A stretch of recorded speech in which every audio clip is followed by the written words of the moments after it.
Hello বন্ধুরা, স্বাগত জানাচ্ছি আজকের কেনাডার প্রসেসিং টাইম নিয়ে শর্ট আলোচনায়।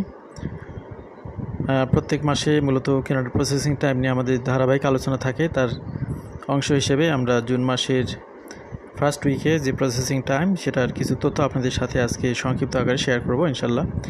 আমাদের সাথে থাকার জন্য আবার ধন্যবাদ। Check new updated RCC processing times as of June 2025।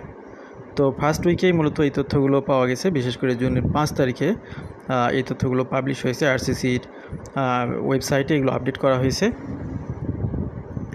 তো সেটা থেকে প্রাপ্ত যে তথ্য, এখানে স্ট্যান্ডার্ড টাইমের মধ্যে 80% অ্যাপ্লিকেশন প্রসেস হওয়ার কথা, যদিও সেটা সম্পূর্ণরূপে হয় না। এরপরে কী পরিমাণে হচ্ছে সেটা আপনারা এখানে দেখতে পারবেন। সিটিজেনশিপ অ্যাপ্লিকেশন এখন বর্তমানে সময় লাগতেছে 10 মাস। সিটিজেনশিপ সার্টিফিকেটের জন্য আবেদন করলে 5 মাস সময় লাগতেছে। এরপরে আপনার রিনাউন্সিয়েশন অফ সিটিজেনশিপ, সেক্ষেত্রে সময় লাগতেছে 7 মাস। এরপরে সার্চ অফ সিটিজেনশিপ রেকর্ড, এটার জন্য বর্তমানে 15 মাস সময় লাগে।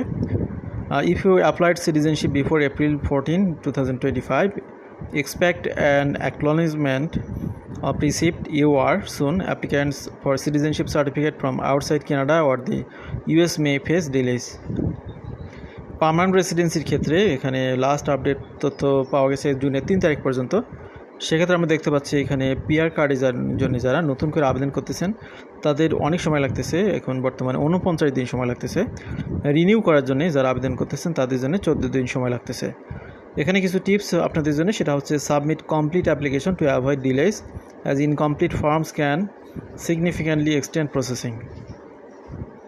ফ্যামিলি স্পন্সরশিপ প্রসেসিং টাইমের ক্ষেত্রে এখানে এটি মূলত আপনার মান্থলি আপডেট করা হয়। সেক্ষেত্রে আমরা যেটা দেখতে পেলাম এখানে spouse common law outside Quebec excluding Quebec, outside Canada excluding Quebec, অর্থাৎ যারা কানাডার বাইরে থেকে আবেদন করতেছেন, কুইবেক প্রভিন্সের বাইরে থাকবেন, তাদের জন্য 11 মাস সময় লাগছে।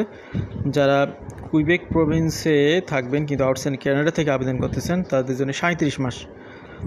এরপরে যারা ইনসাইড কানাডা থেকে আবেদন করতেছেন কিন্তু আউটসাইড কুইবেক, সেক্ষেত্রে 34 মাস। ইনসাইড কানাডা এবং ইনসাইড কুইবেকেই থাকবেন তাদের জন্য 38 মাস সময় লাগতেছে। তো এখানে ফ্যামিলি ক্লাস ক্যাটাগরিতে অনেক সময় লাগতেছে, বুঝতে পারতেছেন। প্যারেন্ট গ্র্যান্ড প্যারেন্টের ক্ষেত্রে 36 মাস সময় লাগতেছে নন কুইবেকের ক্ষেত্রে, আর কুইবেকের ক্ষেত্রে লাগতেছে 48 মাস।